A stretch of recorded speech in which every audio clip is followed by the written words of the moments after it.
Hello everyone, welcome back to my YouTube channel and Facebook page education hub BD. আজকের এই ভিডিওতে আপনাদের pay scale নিয়ে তিনটি গুরুত্বপূর্ণ কোশ্চেনের অ্যান্সার দিব। আপনার স্ক্রিনে আপনি দেখতে পাচ্ছেন এই তিনটি প্রশ্নের আপনি অ্যান্সার পাবেন। প্রথমটি হলো পে স্কেল নিয়ে এখনো অনিশ্চয়তা কেন। 2 নম্বর হলো সরকারি চাকরিজীবীদের জন্য 7 থেকে 11 জুন কেন এত গুরুত্বপূর্ণ। 3 নম্বর কোশ্চেন হলো সর্বনিম্ন বেতন 20,010 টাকা এবং সর্বোচ্চ বেতন 1,60,000 টাকা দিয়ে গ্যাজেট চূড়ান্ত, যে কোনো সময় প্রজ্ঞাপন জারি। তাহলে এই তিনটা গুরুত্বপূর্ণ কোশ্চেনের অ্যান্সার জানবো। ভিডিওটি না টেনে একদম শেষ পর্যন্ত দেখবেন। আমি অল্প সময়ের ভিতরে পে স্কেল সম্পর্কিত সত্য এবং অথেন্টিক নিউজগুলো আপনার সামনে তুলে ধরবো। তাহলে চলুন আমরা দেরি না করে ভিডিও মেন অংশে চলে যাই এবং জেনে নিই। আমরা ভিডিও মেন অংশে চলে এসেছি। প্রথম কোশ্চেনটি ছিল পে স্কেল নিয়ে এখনো অনিশ্চয়তা কেন। চলুন আমরা একটু জেনে নিই। নবম পে স্কেল নিয়ে এখনো অনিশ্চয়তা রয়েছে, কারণ সরকার বা অর্থ মন্ত্রণালয় থেকে এখন পর্যন্ত কোনো আনুষ্ঠানিক ঘোষণা দেওয়া হয়নি। পে স্কেল সম্পর্কিত অধিকাংশ তথ্য গণমাধ্যম ও বিভিন্ন সূত্রের মাধ্যমে প্রকাশিত হয়েছে। অর্থ মন্ত্রণালয়, অর্থ সচিব বা সংশ্লিষ্ট দায়িত্বশীল কর্তৃপক্ষ এ বিষয়ে এখনো স্পষ্ট ব্রিফিং বা বিবৃতি দেয়নি। আপনারা বুঝতে পারছেন যে আমরা কিন্তু সবসময় সরকার, সেটা অন্তর্বর্তীকালীন সরকার হোক অথবা নতুন নির্বাচিত সরকার, কেউই কিন্তু পে স্কেল সম্পর্কিত কোনো নিউজ কিন্তু মিডিয়ার সামনে এসে দেয়নি। তারা নিজের মুখে বলেনি, কেননা তারা যেহেতু এই জিনিসটি একটি সংবেদনশীল কাজ। এখানে আপনি জানেন যে যেহেতু অনেকগুলো সরকারি চাকরিজীবীদের হচ্ছে অনেক আশা আকাঙ্ক্ষা থাকে, যদি এখান থেকে কোনোভাবে কোনো নিউজ লিক হয়ে যায় বা কেউ যদি কারোর মুখ থেকে বলে দেয়, সেটি যদি পূরণ করতে না পারে, তখন দেখা যায় সরকারি চাকরিজীবীদের মনে ক্ষোভ জন্ম নেয়। এজন্য সরকার, যে কোনো সরকার চেষ্টা করে পে স্কেল সম্পর্কিত কোনো তথ্য সেটি যত সময় পর্যন্ত গ্যাজেট আকারে প্রকাশ না হচ্ছে তত সময় পর্যন্ত তারা এটা চুপচাপ রেখে এবং গোপনে কার্যক্রম চালিয়ে নিয়ে যাওয়ার চেষ্টা করে। এটা এখানে বলা হয়েছে। সরকারি কর্মকর্তা কর্মচারীরা নিশ্চিত নন যে পে স্কেল সত্যিই কি 1 জুলাই 2026 থেকে কার্যকর হচ্ছে কিনা। আমরা জানি, আমরা মিডিয়ানের মারফত 2টা নিউজ পেয়েছি গুরুত্বপূর্ণ। একটি হলো প্রধানমন্ত্রী তিন ধাপে পে স্কেল বাস্তবায়নে সম্মতি প্রকাশ করেছে। তারপর দিনই আমরা পেয়েছিলাম আমাদের অর্থমন্ত্রী, তিনি কিন্তু স্পষ্ট করে বলে দিয়েছেন যে তারা জুলাই থেকে পে স্কেল ধাপে ধাপে বাস্তবায়নের পরিকল্পনা করছে। এই 2টা গুরুত্বপূর্ণ আপডেট পাওয়ার পর থেকে কিন্তু সরকারি চাকরিজীবীরা বুঝতে পেরেছে নবম পে স্কেল আসছে। কিন্তু যেহেতু সরকারের পক্ষ থেকে এখনো কোনো নির্দিষ্ট সূত্রে বা নির্দিষ্টভাবে তারা সামনে এসে বলেনি যে পে স্কেল তারা বাস্তবায়ন করবে, এই জন্য কিন্তু সরকারি চাকরিজীবীদের ভিতরে এখনো অনিশ্চয়তা রয়ে গিয়েছে। বলা হয়েছে নতুন বেতন কাঠামো কিভাবে বাস্তবায়ন হবে, 1 ধাপে নাকি 3 ধাপে, তা নিয়েও এখনো বিভ্রান্তি রয়েছে। 2026-27 অর্থ বছরের বাজেটে পে স্কেলের জন্য কত বরাদ্দ রাখতে হবে সেটিও এখনো চূড়ান্তভাবে জানা যায়নি। বাংলাদেশ সরকারি কর্মকর্তা কর্মচারী কল্যাণ সমিতির আহ্বায়ক আব্দুল মালেকের মতে আনুষ্ঠানিক ঘোষণা না থাকায় সরকারি কর্মচারীদের মধ্যে স্বাভাবিকভাবে শঙ্কা বা অনিশ্চয়তা তৈরি হয়েছে। তার মানে বুঝতে পারলেন যে একটা অনিশ্চয়তা কিন্তু রয়েছে সরকারি চাকরিজীবীদের মনে। কিন্তু এটা অবশ্যই ঠিক যে গ্যাজেটে অবশ্যই হচ্ছে নবম পে স্কেল থাকছে। নবম পে স্কেল বাস্তবায়ন অল্প করে হলেও আমরা জানি যে 3 ধাপে বাস্তবায়নের, 3 অর্থ বছরের বাস্তবায়নের একটি পরিকল্পনা কিন্তু সরকারের হাতে রয়েছে।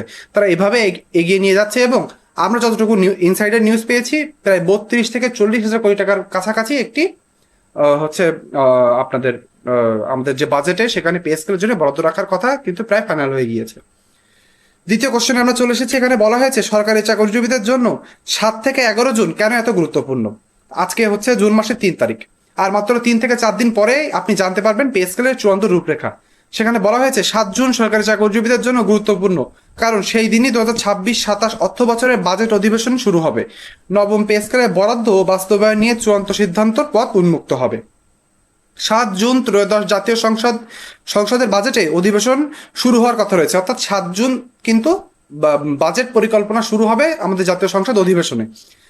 এবার বাজেট প্রায় 9,30,000 কোটি টাকা হতে পারে বলে আলোচনা রয়েছে। নবম পে স্কেলের জন্য প্রস্তাবিত 30 থেকে 37,000 কোটি টাকা বিশেষ বরাদ্দ বাজেটে অন্তর্ভুক্ত হতে পারে, যেটা আপনাদেরকে বলেছি। সরকারি চাকরিজীবী আশা করছেন বাজেটে পে স্কেল বাস্তবায়নের জন্য প্রয়োজনীয় অর্থ বরাদ্দ রাখা হবে। যদিও 9 জুনেই পে স্কেল সংক্রান্ত সকল তথ্য পাওয়া যাবে না, তবে বাজেট প্রক্রিয়া শুরু হওয়ার কারণে দিনটিও অত্যন্ত গুরুত্বপূর্ণ। তার মানে আপনি বুঝতে পারছেন যে এখানে কিন্তু 7 জুনই কিন্তু আমরা স্পষ্ট হব না যে পে স্কেল আসছে কি আসছে না। তার জন্য আমাদের 11 জুন পর্যন্ত অপেক্ষা করতে হবে।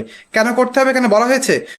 ভিডিওর এই অংশে এসে আপনি এখানে একটি ছবি দেখতে পাচ্ছেন, যেখানে বলা হয়েছে আমার ইউটিউব চ্যানেল থেকে যারা ভিডিও দেখে থাকেন তার প্রায় 75% মানুষ আমার ইউটিউব চ্যানেলটিকে সাবস্ক্রাইব করেন না।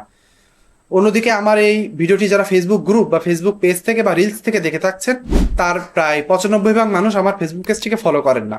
আমাদের কাছে অনুরোধ থাকবে অবশ্যই আমার ফেসবুক পেজটিকে ফলো করে দিবেন, অন্যদিকে আমার ইউটিউব চ্যানেলটিকে সাবস্ক্রাইব করে দিবেন। প্রতিবেদনের তথ্য অনুযায়ী 11 জুন অর্থ পরিকল্পনা মন্ত্রী বাজেট উপস্থাপন করবেন। সেই দিনই পে স্কেল বাস্তবায়নের বরাদ্দ ও বাস্তবায়ন নিয়ে স্পষ্ট রোডম্যাপ পাওয়া যাবে।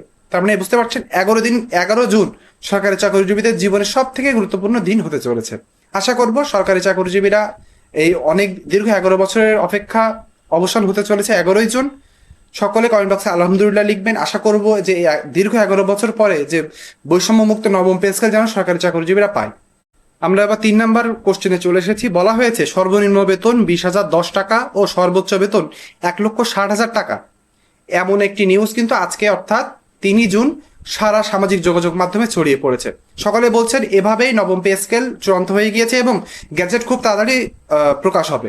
কিন্তু আসল যে সত্যটা রয়েছে সেটা জেনে যাবেন এই ভিডিওতে। দেখেন বলা হয়েছে এখনো 20,010 টাকা এবং 1,60,000 টাকা সর্বোচ্চ বেতন নির্ধারণ করে কোনো চূড়ান্ত গ্যাজেট বা প্রজ্ঞাপন জারি করা হয়নি। নবম পে স্কেল নিয়ে আলোচনা পর্যালোচনা এখনো চলমান। আগামী 11ই জুন অর্থমন্ত্রীর কাছে চূড়ান্ত প্রস্তাবনা উপস্থাপন করা হতে পারে। ওই বৈঠকের পরই পে স্কেল নিয়ে স্পষ্ট সিদ্ধান্ত জানা যেতে পারে। বর্তমানে 2টি প্রস্তাবনা নিয়ে আলোচনা হচ্ছে। নিচে 2টি প্রস্তাবনা দেখুন এবং কোনটি বাস্তবায়ন হতে পারে জেনে নিন। তার মানে আমরা এখানে যতটুকু জানতে পেরেছি যে এখনো কিন্তু কোনো কিছু চূড়ান্ত হয়নি। আমরা জানেন যে সচিব কমিটি কিন্তু এখনো উচ্চ পর্যায়ের 1 থেকে 2টি মিটিং বাকি রয়েছে। তারা সেই মিটিং শেষ করে কিন্তু চূড়ান্তভাবে জানাবে যে পে স্কেলের চূড়ান্ত রূপরেখা বা চূড়ান্ত যে গ্রেড ভিত্তিক তালিকা, বেতন তালিকা সেটি কেমন হতে চলেছে। এখন আমরা সম্ভাব্য 2টি বেতন তালিকা সম্পর্কে জানবো, যার ভিতরে যে কোনো একটি বাস্তবায়ন হওয়ার সম্ভাবনা সব থেকে বেশি। তাহলে চলুন আমরা কম্পিউটার স্ক্রিনে চলে যাই এবং জেনে নিই কোন 2টা বিষয় সম্পর্কে আমি বলতে চেয়েছি।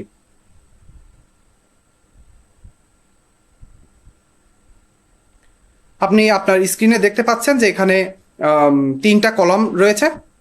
3টা কলাম রয়েছে। একদম বাম সাইডের প্রথম কলামে আপনাদের যে অষ্টম পে স্কেলের প্রারম্ভিক বেতন দেওয়া রয়েছে। আপনি এখানে খেয়াল করলে দেখতে পাবেন যে প্রথম কলামের একদম শেষে 20তম গ্রেডে অষ্টম পে স্কেলের প্রারম্ভিক বেতন আমরা জানি 8,250 টাকা। প্রস্তাবিত 2টি বেতন কাঠামো এখন আপাতত আমরা জানতে পেরেছি চূড়ান্ত হতে পারে। তার একটি হলো এখন অর্থাৎ অষ্টম পে স্কেলে আপনার যে প্রারম্ভিক বেতন রয়েছে সেটাকে 2 দিয়ে গুণ করা হবে। সেটা করলে যতটুকু আসবে ততটুকু। এবং অন্যদিকে জাতীয় বেতন কমিশন 2025 কর্তৃক যে চূড়ান্তকৃত যে সুপারিশ রয়েছে সেটি আপনি একটু খেয়াল করে দেখবেন যে 2 দিয়ে গুণ করে অর্থাৎ 100% পরিমাণ বেতন বৃদ্ধি করে যে দ্বিতীয় কলামটি রয়েছে সেখানে 20তম গ্রেডে একজন সরকারি চাকরিজীবী পাচ্ছেন সর্বসাকুল্যে 16,500 টাকা। তাহলে আপনি বুঝতে পারছেন এখানে 2 দিয়ে গুণ করে বসানো হয়েছে। অন্যদিকে আর একটি চূড়ান্ত কাঠামো রয়েছে যে এটিও বাস্তবায়নের সম্ভাবনা সব থেকে বেশি। এটি হচ্ছে জাতীয় বেতন কমিশন কর্তৃক যে চূড়ান্ত রিপোর্টটি রয়েছে। এখানে আপনি খেয়াল করে দেখতে পাচ্ছেন 3 নম্বর কলামের 20তম গ্রেডের একজন সরকারি চাকরিজীবীর বেসিক ধরা হয়েছে 20,000 টাকা। এবার আপনাদের কাছে একটি কোশ্চেন থাকলো যে এখানে 2টি প্রস্তাবনা দেওয়া হয়েছে, যার একটি 100% পরিমাণ বেতন বৃদ্ধি করা আর একটি হচ্ছে জাতীয় বেতন কমিশন কর্তৃক চূড়ান্ত রিপোর্ট। এর ভিতরে কোনটি বাস্তবায়ন করলে ভালো হবে? আমার কাছে যদি শোনেন আমি অবশ্যই বলবো জাতীয় বেতন কমিশন কর্তৃক যে রিপোর্টটি করা হয়েছে এটি করাই ভালো হবে।